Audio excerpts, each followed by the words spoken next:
Baik Bapak Ibu, mari kita berdoa. Kami bersyukur kepada Engkau ya Tuhan, untuk siang hari ini, kami boleh berada dalam rumah-Mu, dan kami boleh bersekutu bersama, semua karena kebaikan Tuhan. Dan Tuhan Kau mengenal isi hati kami yang paling dalam, bahwa kami haus dan kami lapar akan firman-Mu. Untuk sebab itu Tuhan, kami mohon supaya Engkau boleh berbicara kepada kami pada siang hari ini. Nyatakanlah isi kebenaran firman-Mu, isi hati-Mu, rencana-Mu bagi kami secara pribadi masing-masing Tuhan. Berbicaralah secara spesifik untuk setiap kami, karena kami mau mendengarkannya. Kami mau duduk diam sama seperti seorang murid. Berbicaralah bagi kami. Dalam nama Tuhan Yesus kami sudah berdoa, siap untuk mendengarkan firman-Mu. Bersama-sama kita mengatakan amin. Ya, puji Tuhan. Kali ini saya hadir tidak lagi sendirian, ya, tapi ada dengan pasangan saya.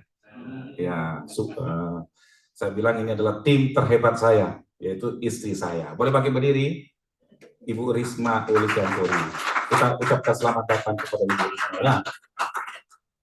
Selamat datang. Ya, saya sudah cerita tentang bekerja di tempat ini.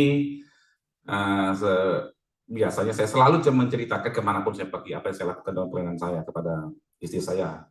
Istri saya selalu berdoa buat saya, bahkan sering kali dia berdoa dan berpuasa untuk saya ketika saya di medan perang, ya, di dalam pelayanan saya dimanapun itu. Ya, kami juga datang saat ini dengan anak kami Ariel dan Ibu Tuti, ya, Tuti anak, ya. Baik, firman Tuhan yang dibagikan pada siang hari ini, temanya itu adalah murid Kristus yang otentik. Kita mungkin sudah pernah atau pasti mengenal istilah ini, otentik. Otentik itu dari Kamus Besar Bahasa Indonesia, itu artinya adalah dapat dipercaya.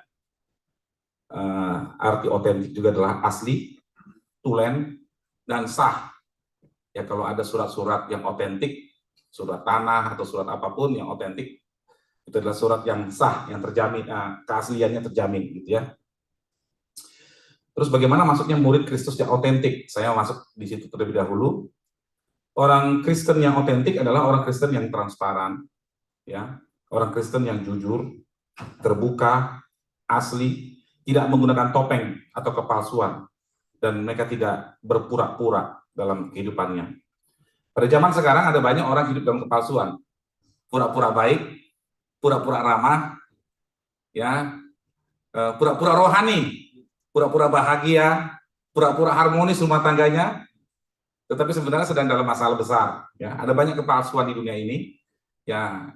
Dan firman Tuhan singkat cerita berkata, buka topengmu, begitu ya, jangan hidup dalam kepalsuan. Karena manusia mungkin bisa kita tipu dengan kepalsuan kita, dengan kepura-puraan kita, tetapi Tuhan tidak. Tuhan tahu semua yang sebenarnya yang ada dalam hati kita. Tuhan tahu yang sebenarnya apa yang ada dalam pikiran kita. Orang Kristen yang otentik itu adalah orang Kristen yang selalu bersyukur dalam segala hal, Bapak Ibu. Ya, orang Kristen yang otentik itu akan selalu mempercayai kedaulatan tangan Tuhan, bahwa Tuhan mengendalikan segala sesuatu ada di dalam genggaman tangan Tuhan. Dia akan selalu mengucap syukur dan dia percaya semua dalam kontrol kendali tangan Tuhan, apapun badai masalah yang sedang dihadapi saat ini. Ya, itu orang Kristen yang otentik seperti itu. Kemudian orang Kristen yang otentik adalah orang Kristen yang percaya, ya, percaya kepada firman Tuhan, memahami firman Tuhan dan mau mentaati firman Tuhan dengan setia dan tulus. Dan orang Kristen yang otentik ini akan menjadi saksi Kristus. Orang Kristen yang otentik ini akan menjadi berkat bagi banyak orang. Mereka akan bercahaya, mereka akan menjadi terang, menerangi orang-orang yang sedang hidup dalam kegelapan. Orang Kristen yang otentik itu akan Tuhan pakai dengan tanda-tanda heran dan ajaib, dan akan melepaskan orang-orang sedang dibelenggu oleh kuasa gelap, oleh dosa, oleh kebiasaan-kebiasaan, oleh kutuk dan segala macam, dilepaskan. Karena orang Kristen otentik itu pasti, ya, disertai dengan tanda-tanda heran dan ajaib. Bahwa Tuhan Yesus sendiri berkata, aku akan menyertai kamu senantiasa sampai kesudahan akhir zaman, bahwa janji itu akan menyertai orang Kristen yang otentik, murid Kristus yang otentik. Tetapi murid Kristus yang, tanda kutip, murid Kristus yang tidak otentik, dia tidak mengalami apa yang dijanjikan oleh Kristus, karena memang mereka tidak hidup sebagaimana aslinya. Itu sebabnya dikatakan di firman Tuhan yang lain dikatakan, enyalah kamu pembuat kejahatan, ya, aku tidak mengenal engkau, ya. Kenapa? Mereka melayani, mereka sibuk, tetapi tidak memiliki hubungan relasi dengan Kristus, ya. Dan pada siang hari ini kita akan belajar lebih dalam tentang murid Kristus yang otentik. Ya, ini bukan bicara tentang pengetahuan sarjana teologi atau doktor teologi, bukan sekedar pemahaman pengetahuan firman Tuhan yang begitu dalam, begitu luas, bukan. Tapi murid Kristus yang otentik ini yang betul-betul asli, transparan, jujur, terbuka, terlihat. Orang bisa melihat, orang bisa mengenali siapa kita yang sesungguhnya. Ya, kita masuk next dulu, kesaksian sedikit. Oh, sorry, tahan dulu di sini ya. Ini murid-murid kami. Ini jadi yang sedang makan ini murid-murid kami, anak-anak rohani kami. Saya dan istri memuridkan mereka, orang asli Papua, ya, orang-orang asli Papua. Mereka kami muridkan. Itu setiap malam kita makan bersama, makan siang juga bersama, dan makannya seperti itu. Minumannya pakai tumbler gitu ya, ya begitu. Kita hidup bersama-sama dan semuanya terbuka dari hidup kami, ya, saya dan istri dan anak-anak yang kami melayani bersama-sama di Papua. Jadi tidak ada yang kami tutupi. Bagaimana kami menjalani kehidupan kami sehari-hari, mulai kami bangun pagi sampai kami tidur, mereka semua murid kami melihat teladan dari hidup kami. Otentik, terbuka, tidak ada yang ditutupi. Ketika ada masalah pun, bagaimana cara kami menghadapi masalah, mereka melihatnya. Bagaimana kami menghadapi masalah itu dengan kehidupan sebagai anak Tuhan itu seperti apa. Mereka melihat secara langsung. Dan bagaimana saya memperlakukan istri saya, secara alkitabiah, dia bisa melihat. Bagaimana saya memperlakukan anak saya, mereka bisa lihat, karena kita tinggal bersama-sama. 9 bulan hidup bersama-sama, di tempat tinggal yang sama, makan sama-sama, semua sama-sama, tentu mereka melihat keaslian hidup kami. Kalau mungkin sehari 2 hari bisa pura-pura, sekali-sekali ketemu, sekali seminggu ketemu bisa pura-pura senyum, pura-pura ramah gitu ya. Tapi kalau setiap hari, ya semua akan terbuka keasliannya ya. Oke, kita mulai kesaksian dulu, next. Ya, ini tempat pelayanan kami di Papua, saya sudah pernah sampaikan bulan Januari yang lalu ya. Jadi tempat pelayanan kami itu, atau murid-murid kami itu berasal dari Pegunungan Tengah, di tengah-tengah antara kepala burung, di tengah-tengah peta itu, itulah kawasan Pegunungan Tengah namanya. Ada 14 kabupaten, next boleh ya. Ada 14 kabupaten, itulah kawasan yang paling tertinggal di Indonesia. Di Papua, dari seluruh kabupaten yang ada di Papua, itu adalah kawasan yang paling tertinggal ya. Jayawijaya, Membramo, dan seterusnya ya, saudara bisa lihat di layar. Sangat terisolasi, saudara harus ke sana harus menggunakan pesawat kecil atau helikopter atau jalan kaki, bisa berminggu-minggu. Ya, karena transportasi ada infrastruktur sangat terbatas di daerah itu. Ya, kalau di foto lain di kepala burung peta tadi bisa back di kepala burung sana Sorong, baik. Sorong ya, Manokwari, Jayapura, Sentani, Merauke itu lebih maju. Tetapi kalau di tengah-tengah, baik, maju ya. Kabupaten yang ini itu sangat terisolasi. Next. Saya akan kasih satu studi kasus di Kabupaten Puncak. Rata-rata lama orang di Kabupaten Puncak itu sekolahnya itu rata-rata lamanya hanya 2 tahun. Mereka pernah sekolah. Ya, artinya apa? Artinya mereka sangat minim dalam pendidikan. Cuma 2 tahun seumur hidup mereka pernah sekolah. Rata-rata 2 tahun. Dengan kualitas prasarana sekolah, peralatan sekolah, dan guru yang sangat minim, sangat tertinggal, paling tertinggal di Indonesia. Kualitas paling buruk di Indonesia. Bahkan mereka juga kekurangan sekolah, bukan hanya kekurangan sekolah, kekurangan guru juga. Jangan kaget, kalaupun saudara menemukan orang dari Pegunungan Tengah, dari 14 kabupaten tadi, saudara ketemu mereka yang berasal dari situ, dan saudara tanya umurnya, mereka nggak bisa jawab umur mereka berapa. Mereka tidak tahu. Maka mereka yang pernah sekolah pun, yang pernah, kalaupun ada yang SMA, ditanya 3 kali 4, tidak tahu jawabannya berapa. Tamat SMA. Jadi sangat minim, sangat terbelakang kehidupan mereka. Dan inilah orang-orang seperti ini yang kami layani di Papua. Next.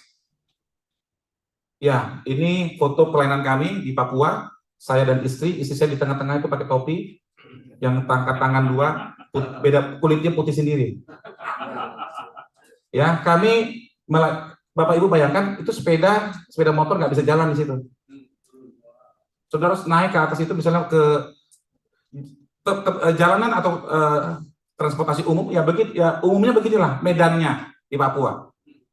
Jadi kalaupun saudara lihat ada peta apa di YouTube atau di berita ada jalan apa aspal yang sangat mulus, itu ada, memang ada, tapi di mana?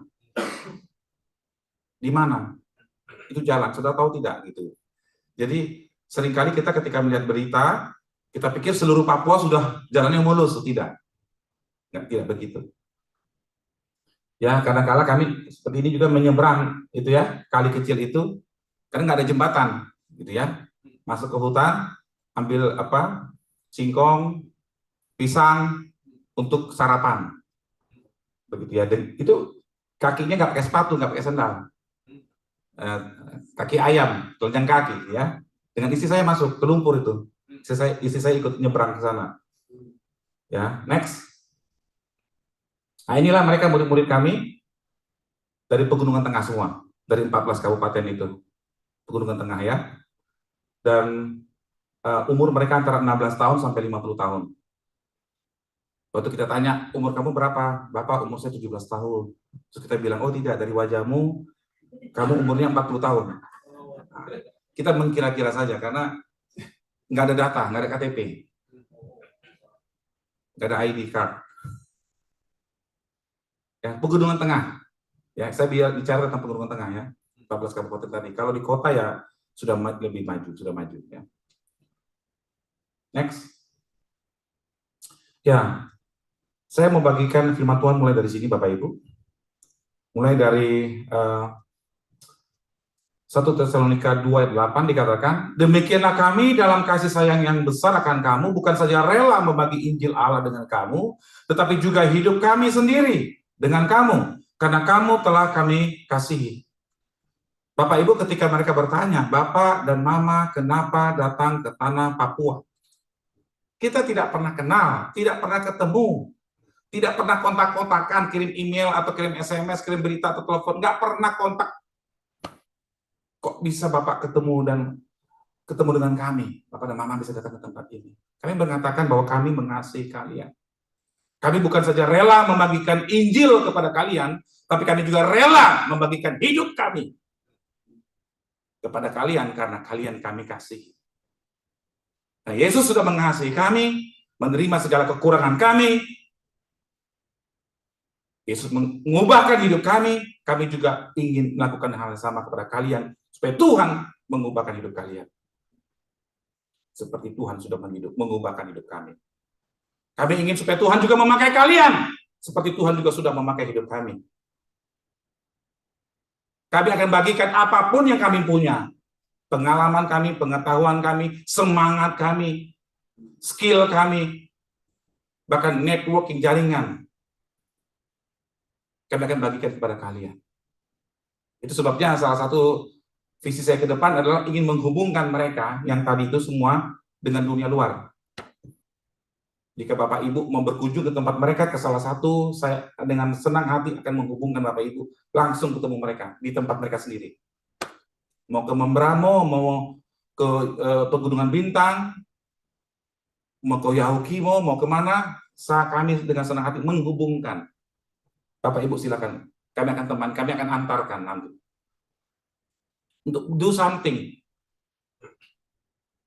Setidaknya saudara bisa memeluk mereka dan berkata bahwa mereka berharga, dan saudara mengencourage mereka, memberikan semangat kepada mereka bahwa mereka juga berharga.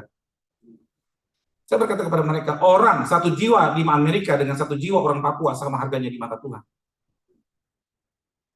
Mohon maaf, orang Amerika tidak lebih berharga. Sama berharganya di mata Tuhan dengan orang Papua. Jadi, salah satu poin penting yang mau saya sampaikan pada siang hari ini, kita mulai dengan dalam kasih sayang yang besar akan kamu. Kasih sayang yang besar. Bahwa ini adalah sesuatu hal yang harus dimiliki oleh setiap murid Kristus. Memiliki kasih sayang kepada orang lain. Amin, Bapak Ibu. Next. Oh, saya ada ini. Sorry.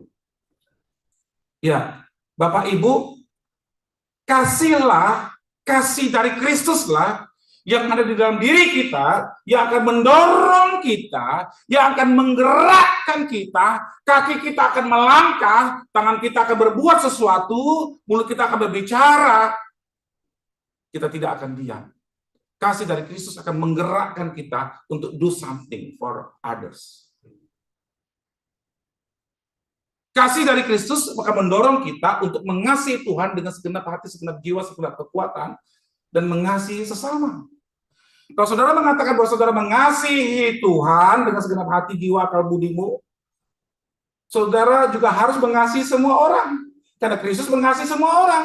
Karena Kristus datang untuk menyelamatkan mereka. Karena Yesus datang untuk mencari mereka yang berdosa. Yesus datang untuk menyelamatkan semua manusia.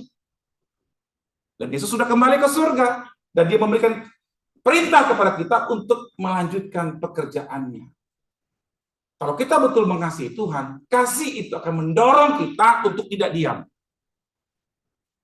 Amin, Bapak Ibu? Jangan diam. Kalau mulut saudara bisa berbicara, coba berbicara sesuatu untuk orang lain. Yang bisa menguatkan, meneguhkan, menghiburkan orang lain. Yang bisa memberikan semangat kepada orang lain, bisa memberikan pengharapan kepada orang lain. Mari mulut ini kita pakai, ya, untuk supaya orang terangkat, tidak di bawah begitu ya. Orang yang sedang stres, sedang depresi, orang sedang dalam kekacauan, kekalutan hidupnya. Kita mendengar, kita mengetahui ada orang seperti itu di sekeliling kita. Jangan diam. Kasih Kristus akan menggerakkan kita untuk menghampiri orang itu dan berbicara dengan kasih yang murni dan tulus. Amin.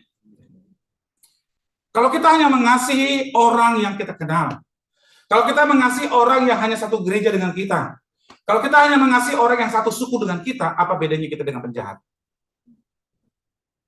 Karena penjahat pun mengasihi sesama gengnya, anggotanya.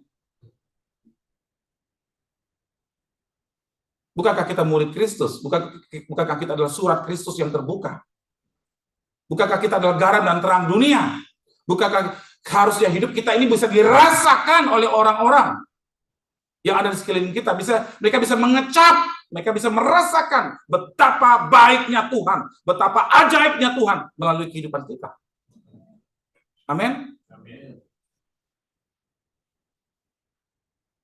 Kalau hidup kita tidak menjadi garam, berarti apa? Hambar, berarti apa? Tidak ada gunanya. Kalau hidup kita tidak bisa dirasakan oleh orang lain, untuk apa kita hidup?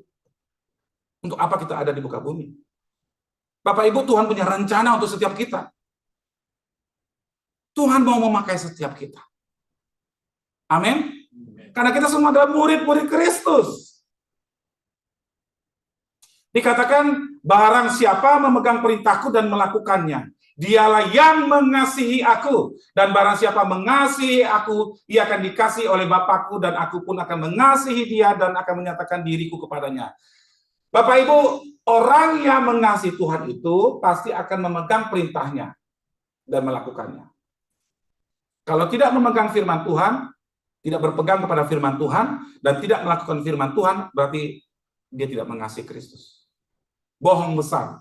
Kalaupun dia rajin ke gereja, rajin komsel, memberikan persembahan, tetapi dia tidak berpegang pada perintah firman dan tidak melakukan dengan tulus dan setia, bohong besar. Dia tidak mengasihi Tuhan. Itu sebabnya Yesus mengacam para ahli Farisi yang tahu banyak firman Tuhan, mengerti banyak firman Tuhan, tetapi tidak menghidupi firman Tuhan. Tidak mengasihi, tidak menolong orang lain. Dia hanya peduli kepada apa? Diri sendiri. Selfish. Kasih dari Kristus akan mendorong kita. Amin. Menggerakkan kita. Menggerakkan kita. Kita mau menolong orang lain bukan supaya dipandang, bukan supaya dihormati, bukan supaya dipuji. Kita menolong orang lain karena Kristus yang ada dalam hati kita, Roh Kudus yang ada dalam diri kita, mendorong kita untuk tidak bisa diam. Untuk peduli pada orang lain. Roh Kudus yang hidup itu akan menggerakkan kita. Tangan kita, kaki kita, mulut kita, hidup kita, seluruh hidup kita. Next. Lebih lanjut di 1 Korintus 13 ayat 1-3, Bapak Ibu, kita tahu tentang kasih. Sekalipun aku dapat berkata-kata dengan semua bahasa manusia dan bahasa malaikat, bayangkan. Bisa berkata-kata bahasa semua bahasa manusia loh, semua bahasa manusia loh. Dan bahasa malaikat. Tetapi jika aku tidak mempunyai kasih, aku sama dengan gong yang berkumandang dan canang yang gemerincing. Artinya apa? NATO. No action, talk only. Ya kan? Sekalipun aku mempunyai karunia untuk bernubuat, dan aku mengetahui segala rahasia dan memiliki seluruh pengetahuan, dan sekalipun aku memiliki iman yang sempurna untuk memindahkan gunung, tetapi jika aku tidak mempunyai kasih, aku sama sekali apa? Tidak berguna. Tetapi jika aku tidak mempunyai kasih, aku sama sekali tidak berguna. Dan sekalipun aku membagi-bagikan segala sesuatu yang ada padaku, dan bahkan menyerahkan tubuhku untuk dibakar, tetapi jika aku tidak mempunyai kasih, sedikit pun tidak ada faedahnya bagiku. Segala tindakan baik, segala pelayanan saudara yang saudara kerjakan seumur hidup saudara, jika tidak didorong karena kasih dari Kristus, semua tidak berguna. Jika saudara bisa bernubuat, saudara punya berbagai macam karunia, memiliki hikmat, pengetahuan, pengertian tentang firman, bisa menjelaskan dari bahasa asli, bahasa Indonesia, bahasa Inggris, dan bahasa-bahasa yang lain. Dengan fasih, saudara bisa berkata-kata, begitu jenius, begitu pintar. Tapi jika saudara tidak mempunyai kasih, tidak ada gunanya. Amin. Sama sekali dikatakan, sama sekali tidak berguna itu semua. Betapa penting kasih Kristus itu ada dalam hidup kita. Amin. Next. Saya bantu aja ya. Oke. Saya biasa jadi next. Sama anak sendiri jadi. Walaupun itu ada sini. Next Carlos. Iya. Di Matius 9 ayat 36, Saudara Yesus luar biasa. Kita lihat di sini bersama-sama ya. Melihat orang banyak itu, tergeraklah hati Yesus oleh belas kasihan kepada mereka karena mereka lelah dan terlantar seperti domba yang tidak bergembala. Yesus pun yang menggerakkan dia, yang mendorong dia untuk do something adalah belas kasihan, kasih. Karena dia mengasihi. Dia berbelas kasihan kepada orang. Jadi yang menggerakkannya adalah belas kasihan. Sekarang pertanyaannya, apa yang menggerakkan kita? Sebagai murid Kristus, harusnya kasih dari Kristus. Roh Kristus, Roh Kudus, yang ada dalam hidup kita akan mendorong kita. Amin Bapak Ibu, untuk mengasihi orang-orang. Supaya mereka tidak binasa. Supaya yang selamat bukan hanya saya. Bukan hanya istri dan anak-anak saya, bukan hanya keluarga saya yang selamat, tetapi supaya orang lain juga selamat. Kasih itu tidak egois. Amin. ingin orang lain juga selamat, diselamatkan. Bukan hanya diselamatkan, tetapi juga hidup berkemenangan. Supaya dia juga orang lain itu memiliki damai. Amin. Miliki sukacita. Supaya dia tidak dibelenggu, dirantai oleh kutuk, oleh dosa. Supaya dilepaskan dan dia merdeka bersama Kristus. Adakah kerinduan itu dalam hati saudara? Apakah ada kerinduan itu di dalam hati saudara? Saudara, model pemuritan yang dilakukan oleh Yesus itu luar biasa. Sebenarnya untuk menjelaskan ini saya perlu nanti seminar lagi nanti. Tetapi saya mau jelaskan secara sederhana saja. Bahwa ternyata saya pelajari lagi lebih dalam. Pemuritan yang paling efektif itu adalah pemuritan yang paling banyak kita berkomunikasi paling sering. Dengan siapa? Orang yang paling dekat dengan kita. Yesus sendiri, Yesus itu ya punya murid. Berapa orang muridnya? 12. 12, kita tahu 12 orang muridnya ya. Tetapi dari 12 orang murid itu, ada 3 orang yang paling dekat dengan Yesus. Siapa itu? Wih, hebat semua. Tahu semua. Petrus, Yakobus, dan Yohanes. Kenapa bisa dikatakan lebih dekat dibandingkan yang lain, 12 itu? Yang lain. Kenapa? Karena Yesus memberikan spend waktu more than others kepada 3 orang itu. Interaksinya, durasi waktu ketemunya itu lebih lama. Di waktu-waktu tertentu, Yesus sengaja bawa 3 orang itu saja, yang lain nggak ikut. Yesus bawa mereka ke gunung, ya, dan yang lain tidak ikut. 3 orang ini spesial. Dampak hidup saya yang paling besar adalah kepada orang yang paling dekat dengan saya, yang paling banyak menghabiskan durasi hidupnya dengan saya. Siapa itu? Istri saya dan anak-anak saya. Dampak terbesar semua hidup saya ini, pengetahuan saya, pikiran saya, hati saya, visi saya. Dampak hidup saya yang paling besar, influence hidup saya terbesar, turun kepada istri dan anak-anak saya. Paling besar, karena mereka paling banyak menghabiskan waktu dengan saya. Masuk akal tidak? Ya kan? Berikutnya tentunya dengan siapa? Dengan orang yang satu komunitas. Bapak dan Ibu Gembala kita di sini, atau Bapak Taufik, tentunya sama seperti tadi, dampak terbesar dengan keluarga. Berikutnya apa? Dengan jemaat di gereja ini. Orang yang sering berjumpa, tiap minggu jumpa, ya kan? Dibandingkan orang yang setahun sekali berjumpa atau setahun 2 kali berjumpa, tentu influence-nya lebih sedikit. Lebih kecil influence-nya, ya kan? Jadi saya mau mengajak kita masuk ke dalam ke sini supaya hidup kita memiliki influence, pengaruh, dampak, cara kita berpikir, cara kita berbicara, visi kita, pikiran kita, hati kita, itu seperti ditumpahkan, dituangkan, dicurahkan kepada orang terdekat. Tentunya jangan menuangkan racun. Harus yang baik dong, ya kan?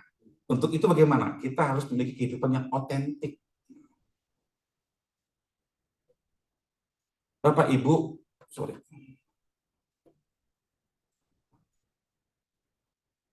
Oke. Saya mengajak kita untuk mengecek ini ya. Apakah ini sudah kita lakukan dalam kehidupan kita sehari-hari? Checklist. Satu persatu dicek, boleh dilihat ya. Ini semua ada tertulis di Alkitab. Bukan saya karang-karang, ada di Alkitab sumbernya. Ya, apakah kita mau saling mengasihi? Bukan hanya mau dikasihi, tapi juga mau mengasihi orang lain. Bukan hanya mau disapa, ditegur, atau disalam, tetapi juga mau menyapa, menegur, dan menyalam orang lain. Apakah kita juga mau bantu kekurangan orang lain sedang kekurangan? Orang lain butuh apa? Kira-kira kita bisa bantu, mau nggak membantu orang lain? Ketika ada orang lain memerlukan tumpangan di mobil untuk ke gereja, maukah saudara membuka pintu mobil saudara untuk menjemput orang dan membawa 1 oma-oma atau 2 oma-oma, atau bawa orang lain? Atau mungkin pintu rumah saudara. Ketika ada orang yang perlu tumpangan bisa menginap di rumah saudara. Saudara, saya pernah mengalami pengalaman pahit. Dalam pelayanan saya tuh pernah beberapa kali saya seperti terdampar, termasuk di Amerika ini saya nggak tahu mau tidur di mana. Itu bukan hanya sekali saya alami. Ketika saya melihat hamba Tuhan pun menutup pintu rumahnya buat saya. Saudara bayangkan, sebagai hamba Tuhan saya datang ke negara orang, tapi saya tidak tahu mau tidur di mana. Ini kisah nyata. Ya, makanya dikatakan usahakanlah dirimu untuk selalu memberikan tumpangan. Kasih itu bukan cuma di gereja. Kasih itu harus terlihat dalam kehidupan sehari-hari. Orang lain perlu punya kekurangan, perlu kebutuhan, bantu mereka yang bisa saudara bantu. Di lain kesempatan kita akan dibantu oleh orang lain. Itulah gunanya saudara dalam Kristus. Amin. Kehidupan kita ini harus otentik, jujur. Ya, kita harus menghidupi firman itu. Ketika kita difitnah, dijelekin, ada berita-berita bohong, berita-berita jelek tentang kita disebarkan oleh orang-orang lain, kita balas atau tidak? Jangan balas. Jangan balas ngomongin orang lain, jangan. Jangan ceritakan kekurangan-kekurangan orang lain. Doakan dia. Berkati dia. Kenapa?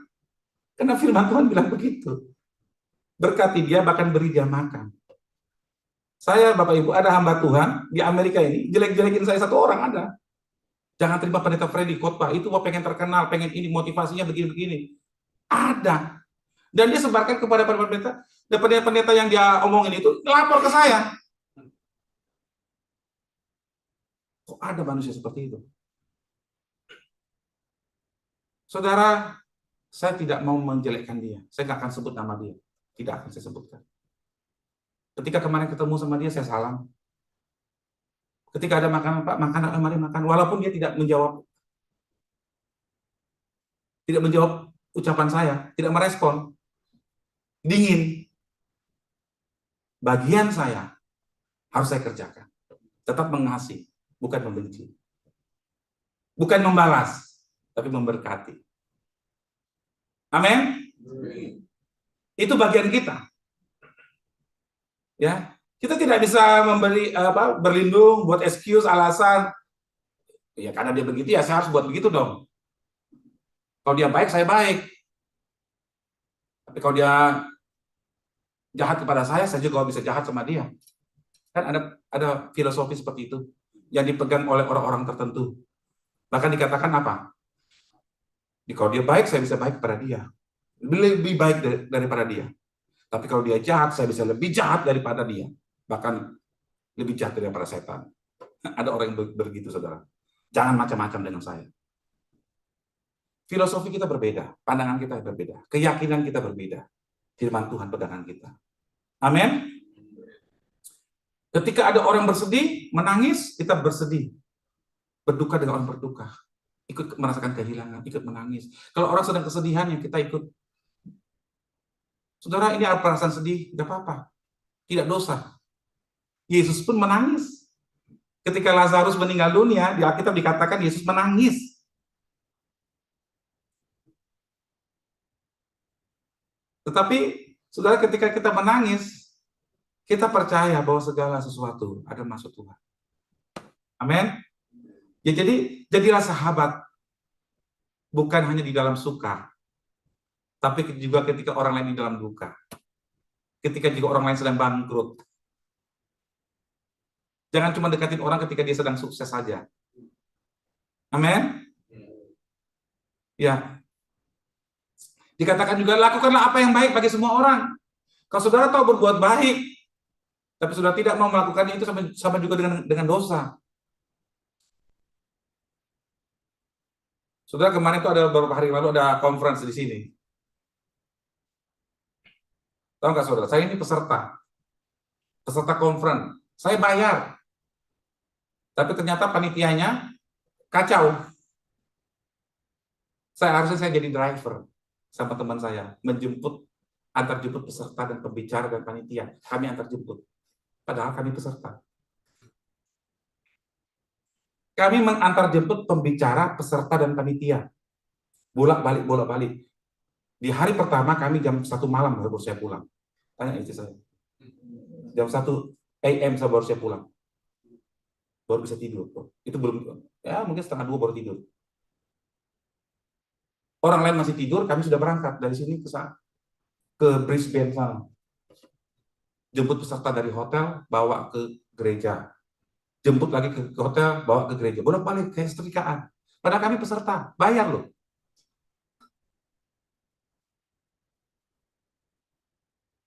Ada yang pecah bannya, panitia pecah bannya. Saya ikut copot bannya, dongkrak, saya naik. Wah, ada gunanya juga badan sebesar ini ya. Kenapa? Karena orang lain buka, nggak ada yang bisa buka. Begitu saya injak, saya naik, kebuka itu ban, kunci ban itu. Apa yang mau saya katakan adalah, jika saudara tahu berbuat baik, jika saudara bisa berbuat sesuatu, ayo lakukan sesuatu. Jika saudara bisa berpartisipasi dan berguna, jadikan hidup saudara berguna. Amin. Saya nggak akan kayak mengeluh, panitia gimana? Udahlah. Saya bilang kepada panitia, udah. Saya bantu. Saya datang sebagai pelayan Tuhan. Walaupun saya juga sebagai peserta dan bayar. Nggak digratiskan untuk bayar. Nggak apa-apa. Sedapat-dapatnya kalau hal itu bergantung kepadamu, hiduplah dalam perdamaian dengan semua orang. Kita harus senang berdamai. Senang berdamai, bahkan kalau kita menjadi membawa damai. Kalau ada orang bertengkar, ribut, atau berselisih paham, jangan kita mengomporin supaya makin panas. Harusnya apa? Kita meredakan, mendamaikan, mendinginkan. Ya, amin Bapak Ibu? Ya. Berbahagialah ya orang yang membawa damai, karena mereka akan disebut sebagai anak-anak Allah. Orang yang membawa damai itu adalah anak-anak Allah. Ya. Nah, ini lebih dalam lagi, saudara. Dasar Alkitab, di Alkitab ya. Saudara bisa buka ya. Gini Bapak Ibu, kita mungkin bisa berkata, Pak, saya nggak mungkin bisa sesempurna itu, Pak. Memang betul, nggak akan ada yang bisa sempurna. Tapi ini adalah patokan standar hidup kita sebagai murid Kristus. Pengikut Kristus. Ya. Kalau masa lalu, Pak, saya pernah punya 3 istri, Pak. Ya masa lalu saya, Pak. Ya udah masa lalu.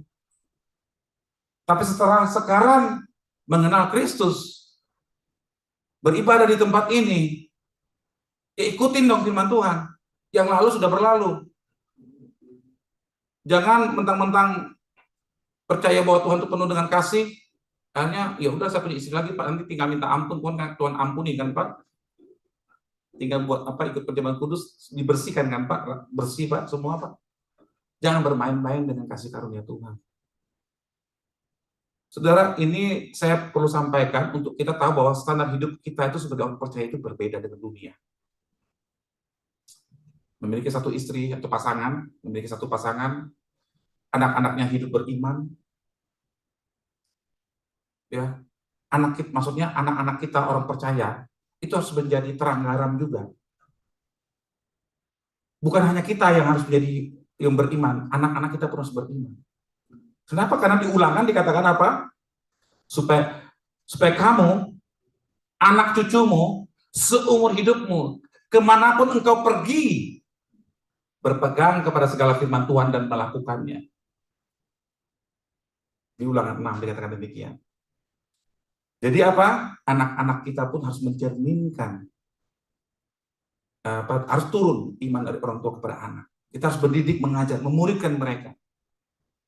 Kemudian murid Kristus itu harus disegani dan dihormati oleh anak-anaknya. Kalau anaknya nggak bisa menghormati, berarti orang tua tidak mendidik anak dengan baik. Ada sesuatu yang nggak beres, ada yang nggak benar dalam rumah tangga itu. Kalau ternyata anak-anaknya tidak bisa menghormati orang tuanya. Dan seterusnya, ya. Murid Kristus itu harus bisa mengurus anak-anaknya dan keluarganya dengan baik. Ya.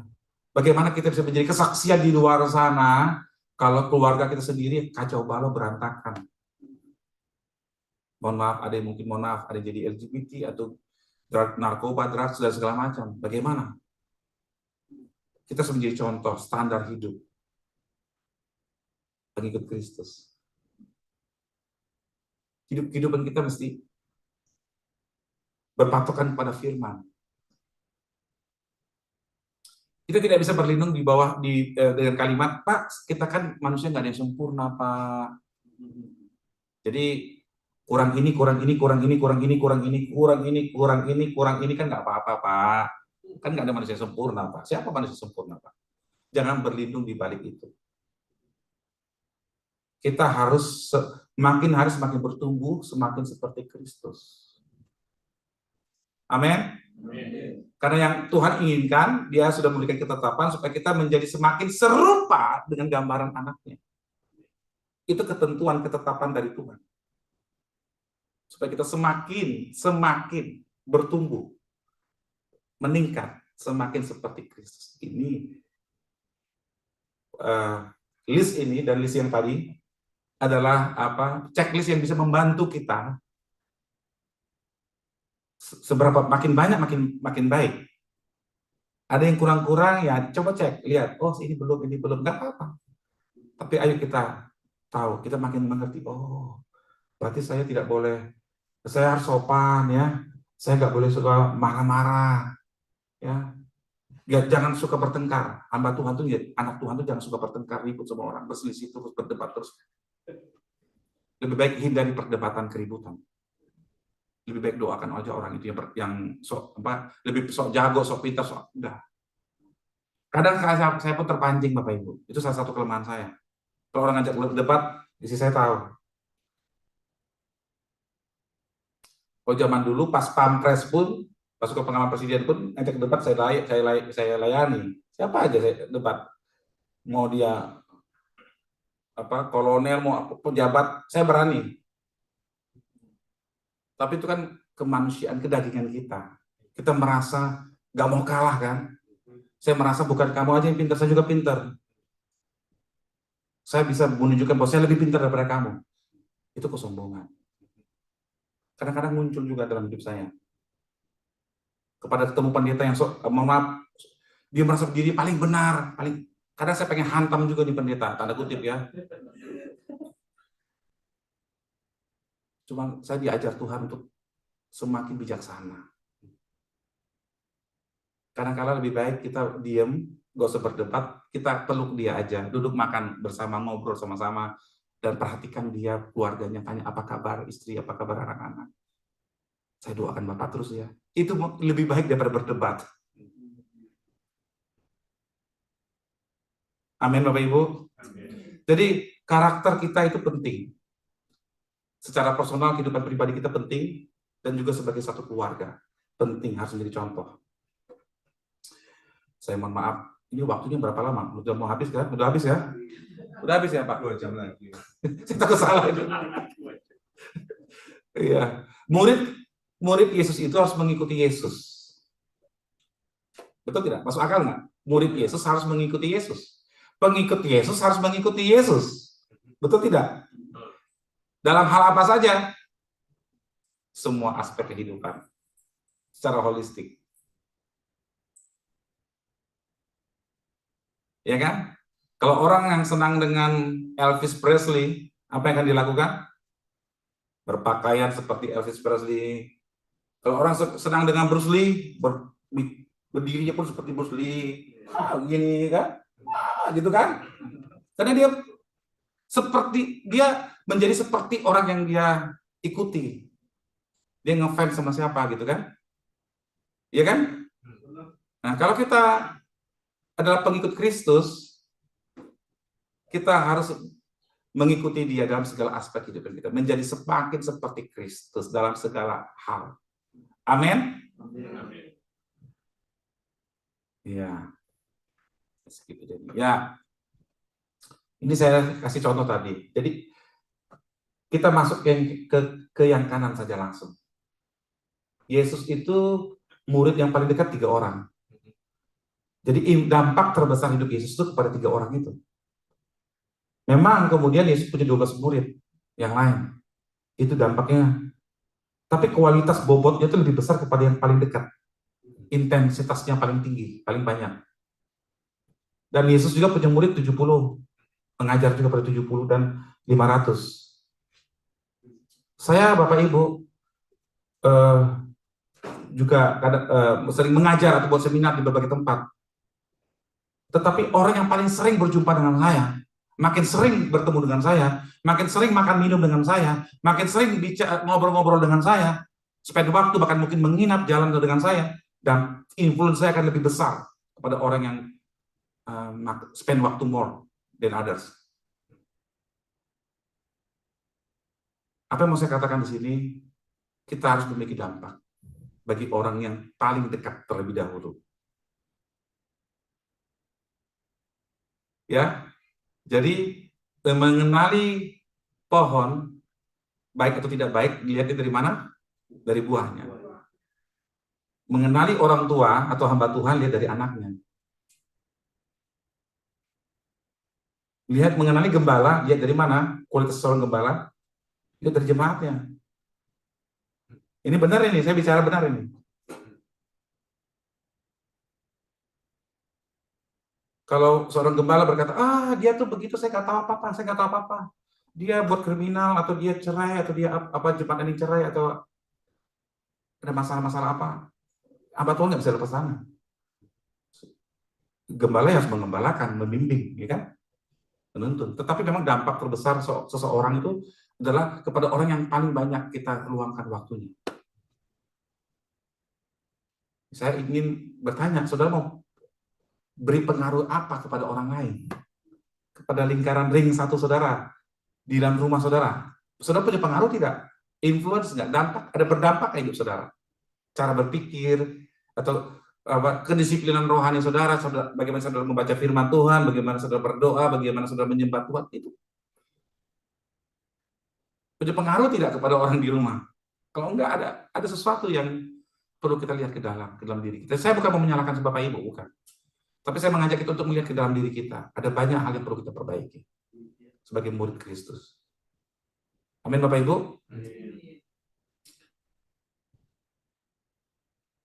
Nah, ini saya kasih contoh. Ini saya dan murid-murid ini, kami melakukan berbagai aktivitas bersama-sama, Bapak Ibu. Ya, ini Ariel nih. Nah, Ariel dibaptis di atas gunung sini. Ada sungai kecil, dia dibaptis di sini tahun lalu, ya, di Papua.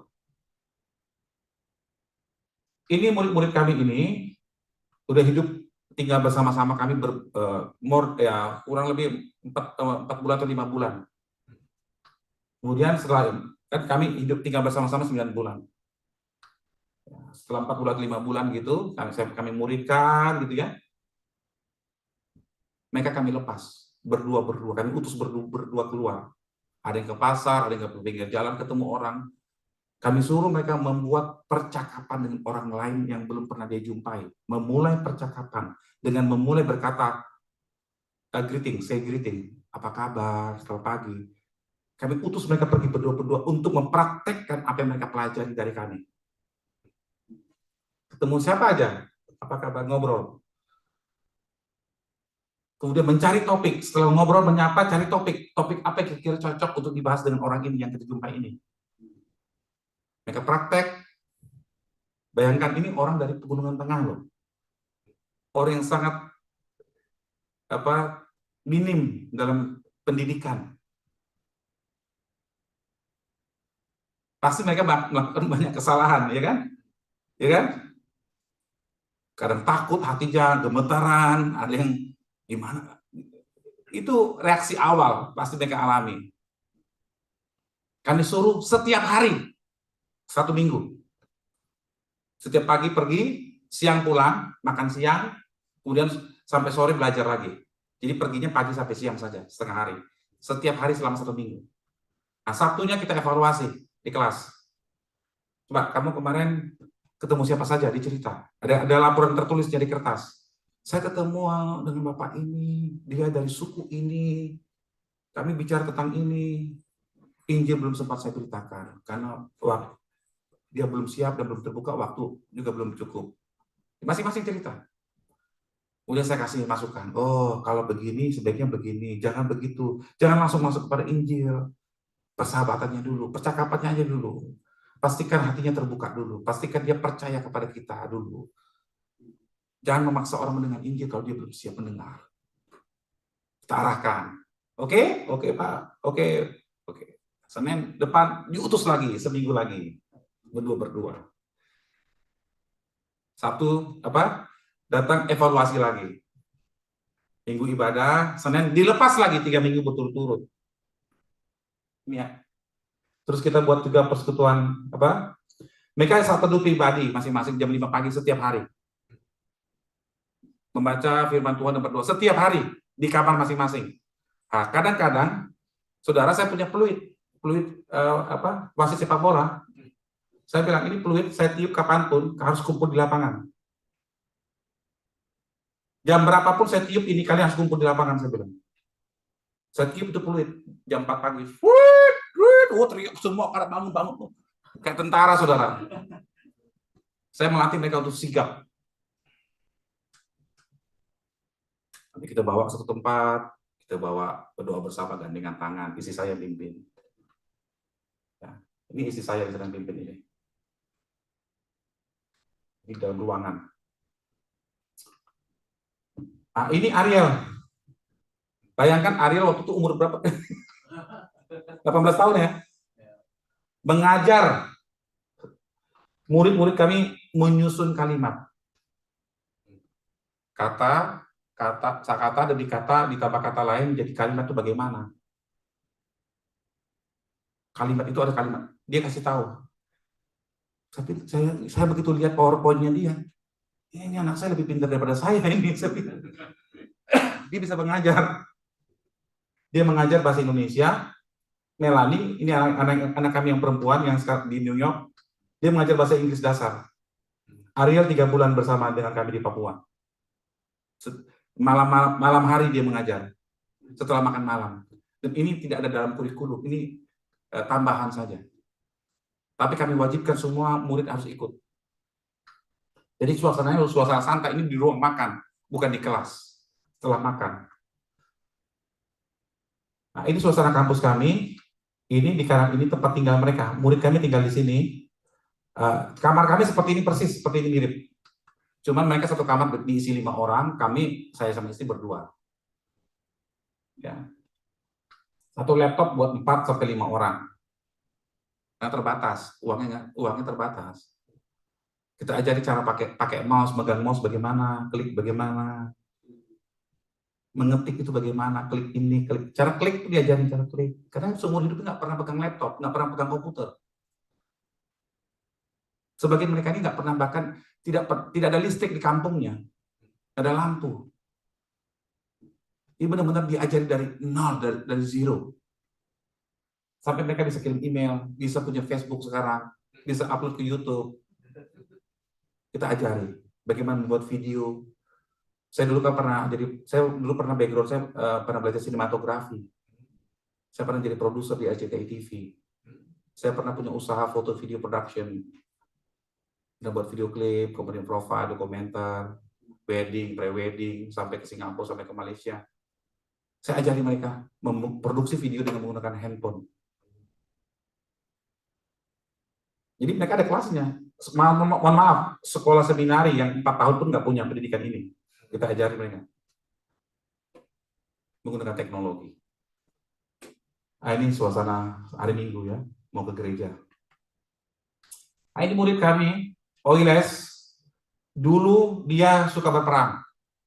Di Papua itu masih sampai sekarang di pegunungan tengah itu suku-suku itu masih suka berperang. Ada masalah itu berperang, pakai tombak, pakai panah, saling bunuh. Dan dia ini panglima perang. Suku Lani di Tolikara. Pimpin orang untuk berperang dengan suku lain.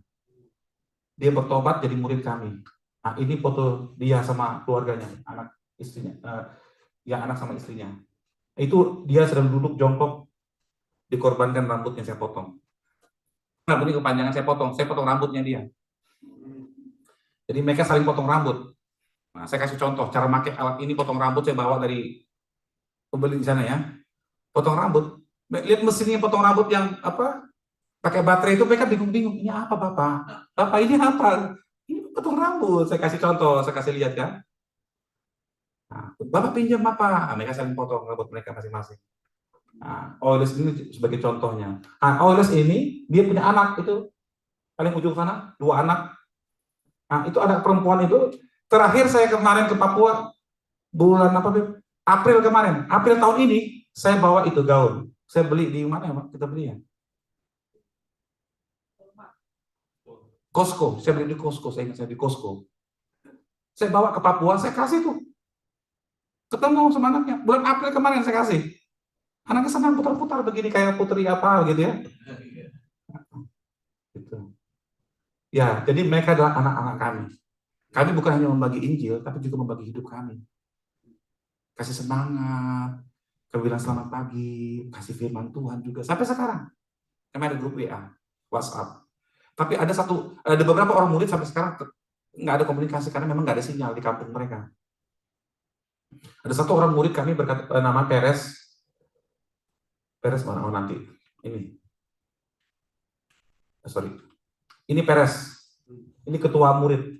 Dari semua murid itu dia ketuanya. Dibilang, Bapak, mulai hari ini saya bisa kirim berita kepada Bapak. Sinyal internet sudah masuk ke kampung kami. Jadi Bapak sekarang kita kok bisa komunikasi Bapak. Itu dia kirim foto. Dia naik apa? Itu kampung halamannya di sana naik. Dia pergi ke kampung, dia harus melewati sungai itu. Sungai Membramo. Itu banyak buayanya. Itu sungai itu. Dia naik perahu. Dia sekarang jadi gembala. Evangelis tapi sudah mengembalakan satu gereja sekarang di Membramo. Saya rencana akhir Januari tahun depan atau Februari awal akan ke sana, mau ke Membramo, tempat dia. Ya, saya mau update terus. Saya mau ingin mempertajam kembali apa yang sudah dia lakukan dalam pelayanannya, sekaligus membimbing dia, menunjukkan bahwa kita mengasihi dan terus mendoakan dia. Ya, oke, masuk ke sini. Nah, inilah praktek. Jadi ada waktu kami utus mereka berdua, ini penginjilan ini.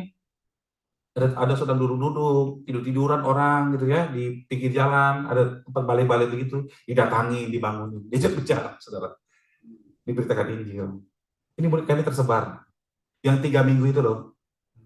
Ini foto, mereka foto. Itu mama itu bawa payung. Kalau hujan, dia sudah sedia payung. Karena jalan kaki, kemana-mana jalan kaki. Dia bawa payung, dia cerita Injil. Mereka pergi berdua. Makanya saya bilang coba dokumentasikan. Ketika yang satu cerita Injil atau sedang bicara, satu foto pakai HP dari jauh diam-diam bisa bilang. Ya, pemberitaan Injil. Mereka mempraktekannya. Ini saya dalam pelayanan kami di Papua, dalam kedukaan ada orang meninggal. Ini tengah malam jam 11 mungkin jam 11 malam. Suasana berduka dia meninggal. Saya tetap memberitakan Injil, tetap memberitakan pemuritan, ya, bahwa kita semua adalah murid-murid Tuhan dan segala macam. Jadi inti dari kehidupan kekristenan itu saya beritakan, bukan hanya sekedar menghibur, tapi memberikan tantangan kepada mereka untuk mereka bisa hidup sesuai dengan kehendak Tuhan, begitu ya, di berbagai kesempatan. Ini murid kami juga ini, Daud Wake. Saya kaget dia bisa kirim foto, dia memberitakan firman dan orang-orang duduk di jalan gitu ya. Karena setahu saya dia orang ngomong aja waktu itu. Seingat saya ngomong aja kadang saya bingung dia ngomong apa gitu. Kacau kalimatnya gitu.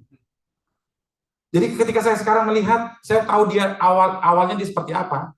Sekarang saya melihat dia bisa memberitakan firman, saya menangis, terharu.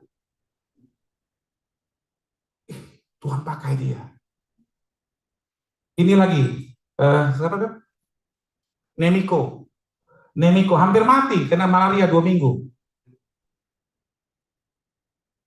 2 minggu nggak bisa bergerak. Dia Sampai air minum pun kita tempelin ke mulutnya air putih gitu ya. Saya bilang, kalau sampai dia meninggal di batu di kelas saya repot ini orang. Masih di kampus soalnya kan. Singkat cerita dia kirim foto ini di pegunungan Tolikara, kampungnya Gubernur Lukas NMB. Di Tolikara, Pegunungan Tengah, dia memberitakan Injil kepada orang-orang di kampung di gunung sana. Itu ada mama murid kami, Mama Elina, ibu-ibu kumpul buat pendalaman Alkitab di rumput. Melihat ini kami bersuka cita. Orang-orang yang kami muridkan itu sedang bergerak. Dan kami akan mengunjungi mereka nggak lama lagi. Dan mereka sudah menunggu-nunggu, Bapak, Mama kapan datang? Sampai dari Pemberamo itu dia harus naik speedboat 1 hari, naik pesawat, baru dia naik angkutan umum lagi. Dia akan tunggu saya untuk ketemu saya dan istri saya. Dia bilang, Bapak, Mama, kami akan datang. Kita ketemu di Sentani nanti. Terharu kita. Ya. Jadi dampak itu penting. Pengaruh itu penting. Nah, untuk itu kita harus memiliki kasih dan gaya hidup yang alkitabiah dan otentik. Ini kesimpulannya ya. Kita harus memiliki kasih yang otentik, yang asli, tidak oleh pura-pura. Karena apa? Orang akan merasakan kita ini punya kasih yang tulus atau tidak. Orang tahu kok. Nggak tahu bagaimana, orang akan mengenali lah. Pokoknya dia bisa mengenali ini yang murni atau tidak murni. Marilah kita menjadi teladan dalam segala hal kepada semua orang di sekeliling kita, termasuk orang-orang di rumah kita.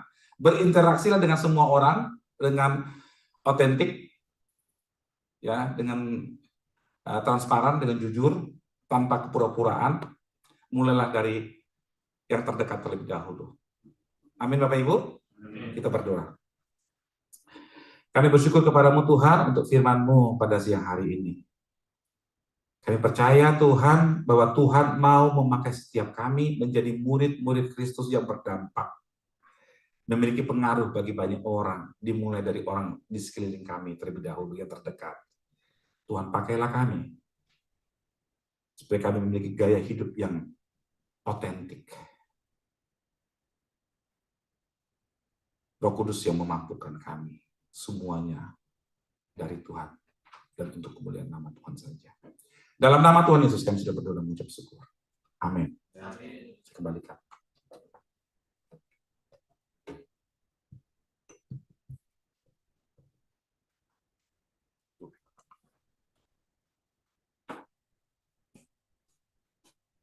Terima kasih Pak Freddy untuk firman yang sudah dibawakan. Kita juga menjadi orang-orang Kristen yang autentik ya. Nggak tahu bagaimana nanti urusan Ibu Grace yang mengembalakan kita.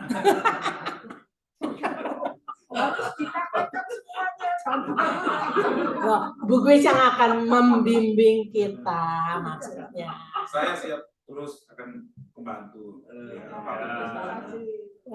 Thank you Pak Freddy. Oke, pengumuman Springfall minggu depan ya.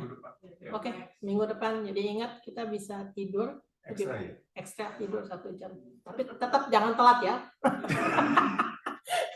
Kita ini sudah sering telat ya datangnya. Oke, jadi kita kalau handphone otomatis.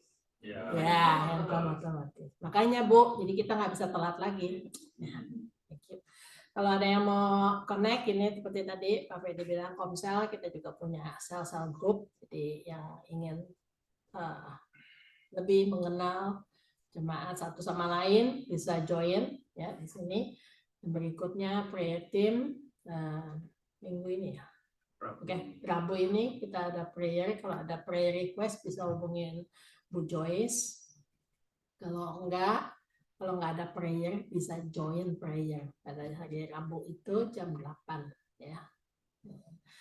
Happy birthday buat saudara-saudara yang merayakan birthday Oktober ini. Ya, hari ini Puspita. Kalau kita ingat Puspita, we can give her a call atau mau visit gimana. Oke. Dan untuk memberikan persembahan bisa lewat Zelle ataupun taruh cek ataupun apa ada di meja belakang. Oke. Terima kasih untuk semuanya dan untuk mendukung gereja ICCC juga kita akan Jumat ini ada ICF Fellowship. Kita sedang reach out anak-anak Indonesia ataupun anak-anak divisi yang sekolah di sana, maksudnya sekolah di sini, untuk reach out mereka lah, supaya mereka juga mau menjadi murid-murid Kristus. Ya. Nggak tahu bagaimana kita caranya, tapi Tuhan pakai kita untuk bawa makanan juga. Yang berikutnya adalah angklung. Jadi jangan lupa kita latihan angklung setelah makan. Oke. Terima kasih untuk Shuli yang sudah menyediakan makanan hari ini. Kita akan makan setelah kebaktian. Oke. Nah, kita sama-sama menutup kebaktian kita dengan menyanyikan lagu Ku Mau Sepertimu Yesus, disempurnakan selalu dalam langkahku, dalam memuliakan namamu. Ya. Dan setelah itu Bu Joyce akan memimpin kita dalam doa syafaat, teruskan dengan Pak Taufik.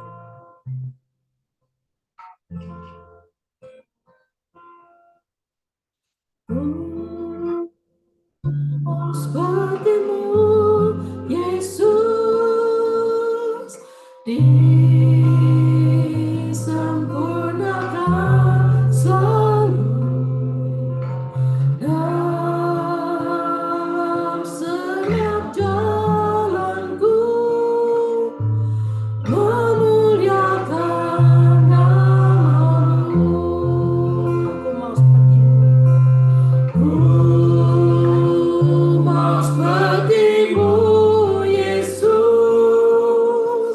disempurnakan selalu dalam setiap jalanku, memuliakan namamu dalam segenap jalanku, memuliakan namamu ya Tuhan, memuliakan namamu, memuliakan namamu.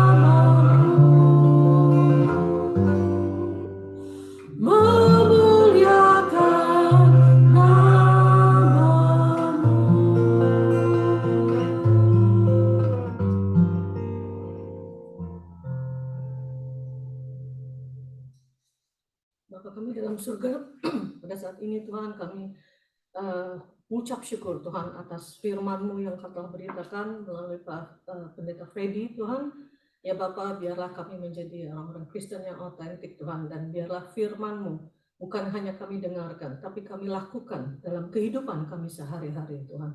Terima kasih untuk kesempatan ini, berkati pelayanan Pak Freddy Tuhan di Papua ataupun dimanapun Kau tempatkan dia Tuhan. Kau berkati keluarganya, anak-anaknya juga Tuhan, dan Kau sertai terus pelayanan Pak Freddy Tuhan. Terima kasih Bapak untuk kesempatan ini. Pada saat ini juga kami berdoa untuk Ibu Grace sebagai gembala di ICCC ini Tuhan. Biarlah Kau mau pimpin dan sertai Ibu Grace Tuhan. Amen. Dalam mengembalakan gereja kami ini Tuhan. Biarlah melalui gereja ini Tuhan, banyak jiwa-jiwa yang dimenangkan. Banyak jiwa-jiwa yang lemah juga disegarkan kembali Tuhan. Terima kasih Tuhan juga untuk Pak Yudi yang juga memimpin juga, yang membantu kami, juga para leaders Tuhan. Beri kami hikmat dan kebijaksanaan Tuhan dalam memimpin gereja kami ini Tuhan. Dan kami juga berdoa untuk rencana-rencana kami ke depan Tuhan. Acara-acara di tahun 2022 dan 2023 Tuhan. Untuk acara Thanksgiving dan juga untuk acara Christmas nanti Tuhan. Kami semua serahkan acara ini hanya ke dalam tangan-Mu Tuhan, dan juga untuk semua ministry yang ada di ICC ini Tuhan. Mau pimpin dan sertai Tuhan. Ministry prayer ministry, senior ministry, young pro ministry, dan semua ministry Tuhan yang ada Tuhan, angklung ministry Tuhan, biar semua ministry ini bisa membawa jiwa-jiwa dan memenangkan jiwa-jiwa Tuhan. Terima kasih Tuhan untuk kesempatan kami bisa beribadah di sini Tuhan, biar Kamu berkati tempat ini juga, dan kami juga berdoa Tuhan untuk teman-teman kami yang tidak bisa hadir saat ini Tuhan, Kamu pimpin dan sertai mereka dimanapun mereka berada, juga teman-teman kami yang ikut beribadah melalui Zoom, Kamu berkati mereka juga Tuhan. Terima kasih Bapak, hanya di dalam nama Tuhan kami berdoa.